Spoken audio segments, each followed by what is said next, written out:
क्रिस्त में प्रिय विश्वासियों, आज के मनन चिंतन का विषय है माता मरियम हमारी माँ। आइए हम एक कहानी से शुरू करें। रोज़ी। मैं अपनी माँ से बहुत प्यार करती हूँ क्योंकि वह भी मुझसे प्रेम करती है और विनम्रता से बातें करती है तथा स्वादिष्ट भोजन बनाती है। वह मुझे कहानियाँ बताती है, मुझे गीत सिखाती है, मुझे मिठाई व चॉकलेट दिलाकर देती है, मेरे साथ खेलती भी है। पॉल। मैं भी अपनी माँ से बहुत प्रेम करता हूँ क्योंकि वह मुझे नहलाती है, मेरे बाल बनाती है, मुझे तैयार करती है, जूते पहनाती है और मुझे शाला ले जाती है। जब मैं शाला से लौटता हूँ तब वह मुझे नाश्ता बनाकर देती है। पिछले सप्ताह जब मुझे बुखार था तब मेरी माँ ने मुझे तुरंत डॉक्टर के पास ले जाकर दवाइयाँ ली और मेरा ध्यान रखा, इसलिए मैं भी उनसे बहुत प्रेम करता हूँ। बच्चों, हम सबके पास माँ है।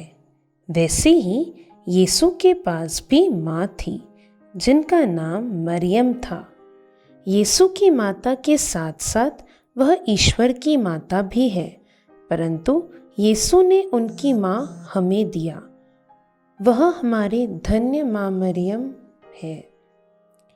आइए हम बाइबल में देखें कि माता मरियम की क्या भूमिका है। प्रभु के जन्म का संदेश।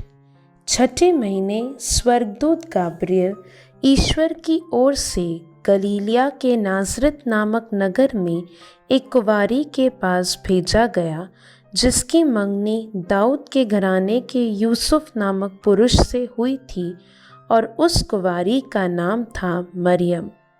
स्वर्गदूत ने उसके यहाँ अंदर आकर उससे कहा, प्रणाम प्रभु की कृपा पात्री, प्रभु आपके साथ है।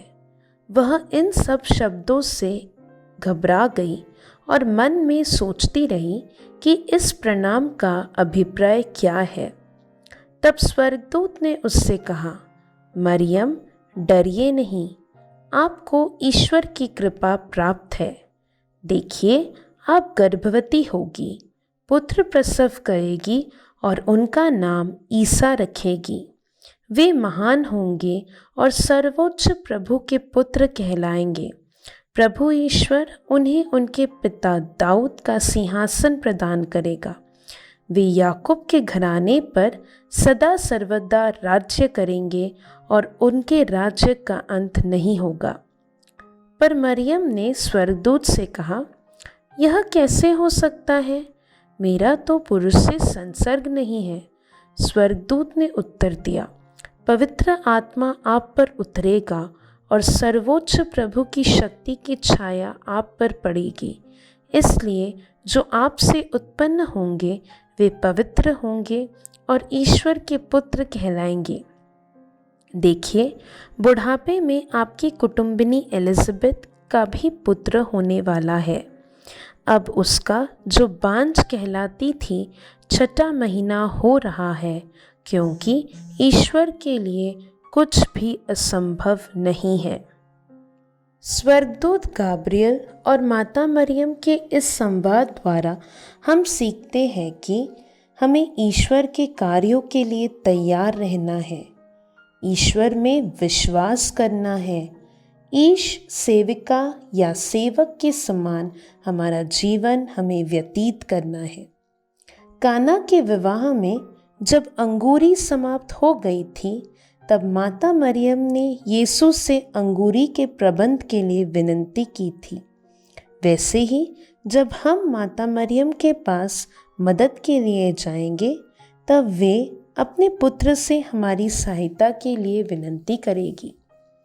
यीशु की माँ हमारी माँ है, इसलिए हम उन्हें माता मरियम कहते हैं क्योंकि वह हमारे लिए यीशु से प्रार्थना करती है, हमारा ध्यान रखती है और हमारी मदद करती है।